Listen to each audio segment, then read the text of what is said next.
Dalam pertemuan ini tampak hadir Kesbang Pol Bali yang mewakili Gubernur Bali, Ketua DPRD Bali, Kapolda bersama jajaran, Kasdam 9 Udayana, Kapolresta Denpasar, Ketua MUDP Bali, serta pengurus dan perwakilan dari Baladika dan Laskar Bali.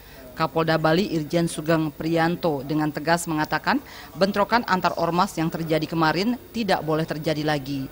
Pihaknya juga telah melakukan penggeledahan di Lapas Kerobokan dan menemukan puluhan senjata tajam, narkoba dan miras, di mana penemuan ini akan segera disidik lebih lanjut bersama proses penyidikan penetapan tersangka.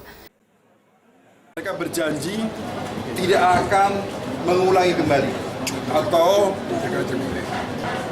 melakukan balas dendam dan lain-lain. Saudara dengar sendiri. Mari kita lihat bagaimana pembuktian mereka, komitmen mereka terhadap keamanan di Bali. Selanjutnya diawali Sekretaris Jenderal masing-masing, kedua ormas menyampaikan penyesalannya atas kejadian yang sebenarnya tidak diharapkan ini.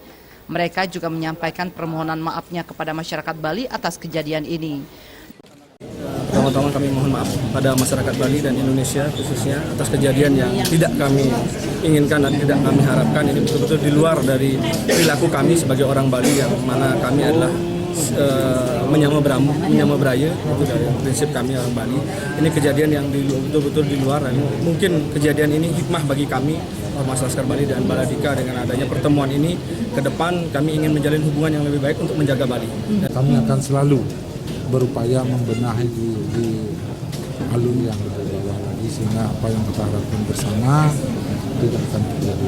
Kita juga akan lebih meningkatkan lagi. Memang setiap bulan kita melakukan suatu pertemuan. Kalau memang itu dirasa kurang cukup, kami akan menambah lagi pengertian.